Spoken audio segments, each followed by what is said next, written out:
Salam sehat, Sofin Channel. Mau tanya ini terkait dengan docking hose. Untuk docking hose sendiri itu fungsinya apa? Dan fungsinya untuk di kandang itu, keberadaannya di kandang itu sangat diperlukan atau tidak?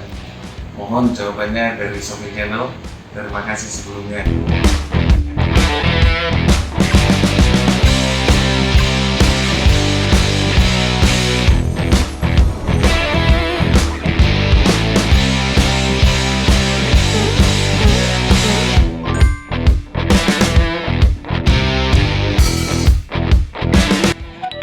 Ini adalah area inlet.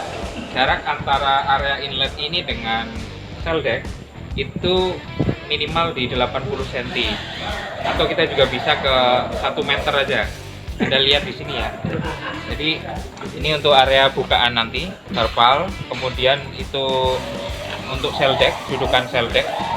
Jadi cell decknya nanti di sana. Dia pakai yang sudah pakai sistem namanya rainmaker. Jadi sudah tidak ada bak penampungan. Sistemnya nanti seperti radiator yang berjalan. Jadi ini sudah tepat sekali jarak antara area inlet dengan area cell deck-nya. Halo teman baik, gimana kabarnya nih hari ini? Semoga teman baik kali ini sehat, damai, dan bahagia. Oke teman baik, saya dapat pertanyaan nih dari salah satu teman baik yang ada di sana, dari Cak Yugo. Pertanyaannya mengenai docking hose atau dog hose di dalam kandang, itu fungsinya buat apa sih? Jadi gini teman baik, kalau kita membahas tentang kandang closed house, itu secara simpelnya adalah kandang yang tertutup, rapat, kemudian ada kipasnya, kemudian ada lampunya, kemudian ada inletnya atau cooling pad, di mana jalur angin masuk itu lewat inlet atau lewat cooling pad. Nah, biasanya teman baik mungkin ada yang menggunakan cooling pad yang sejajar dengan dinding. Kalau misal ini dinding, cooling padnya di sini, sejajar lurus. Lah, docking hose itu agak sedikit keluar.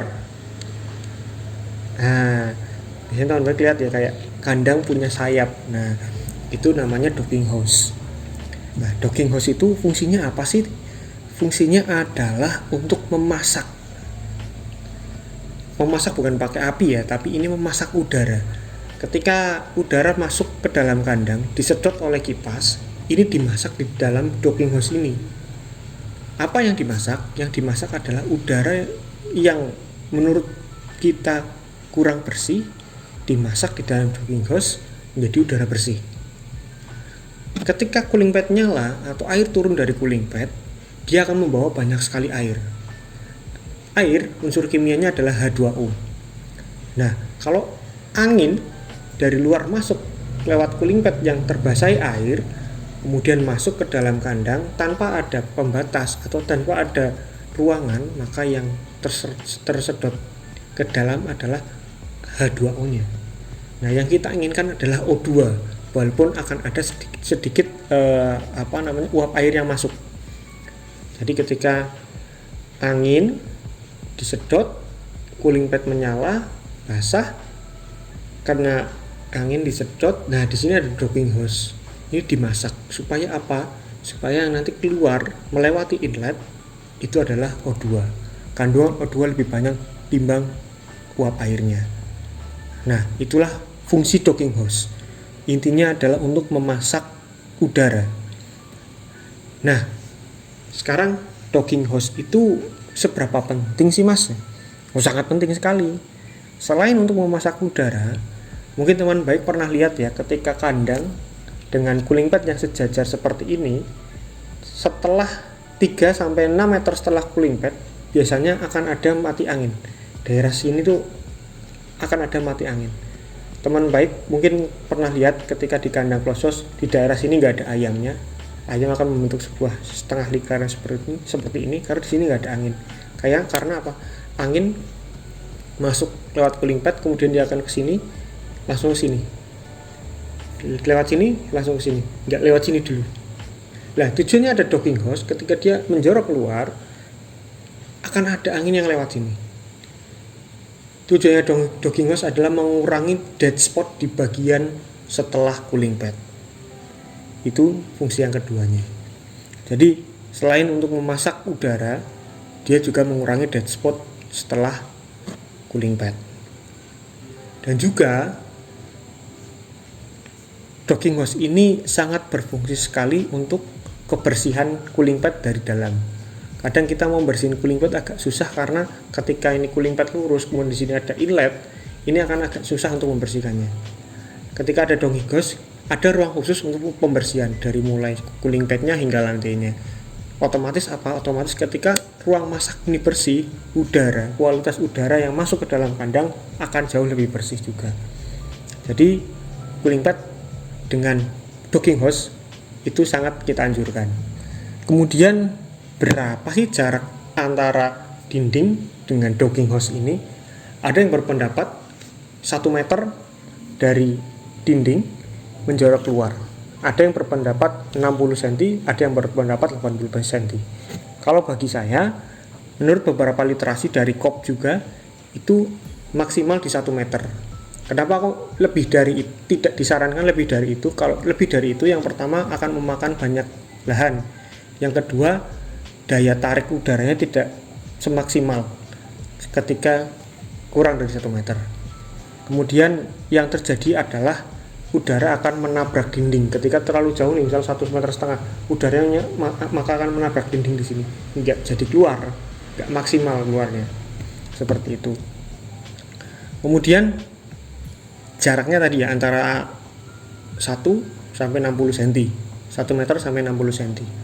Nah, itu adalah jarak yang baik menurut saya, karena beberapa literasi mengatakan seperti itu.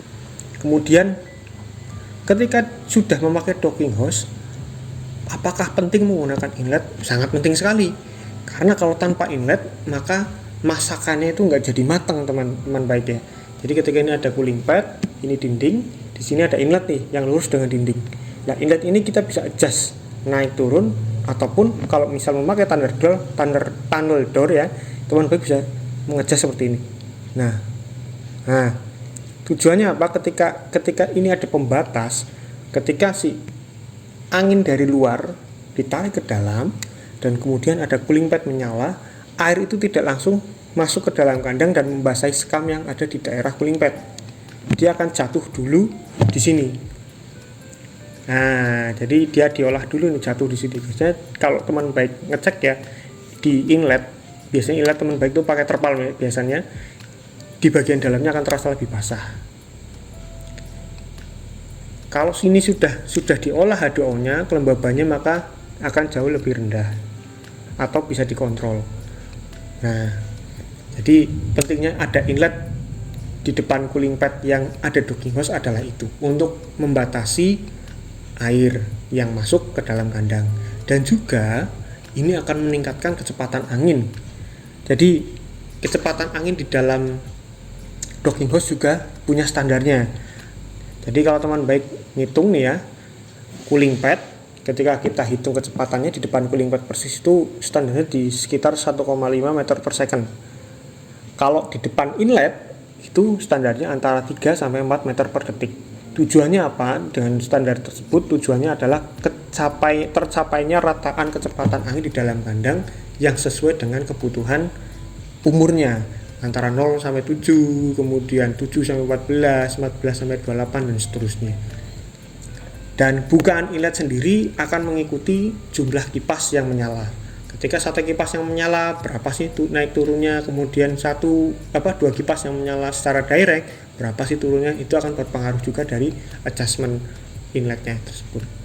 Jadi seberapa penting sih docking hose? Sangat penting bagi saya, karena itu adalah tempat yang sakral supaya teman baik mendapatkan udara yang bersih, mendapatkan udara yang berkualitas, dan juga untuk mengurangi dead spot yang ada di dalam kandang, dan juga untuk meningkatkan kerataan kecepatan angin yang ada di setiap sudut kandang teman baik. Oke teman baik, dan Cak Yugo, terima kasih atas pertanyaannya. Apabila perlu didiskusikan kembali, silakan ditulis di kolom komentar. Dan kalau teman baik merasa ini sangat penting dan sangat mengedukasi teman baik, silakan di like dan juga ingat selalu di share ya teman baik. Oke, sampai bertemu di video kami selanjutnya.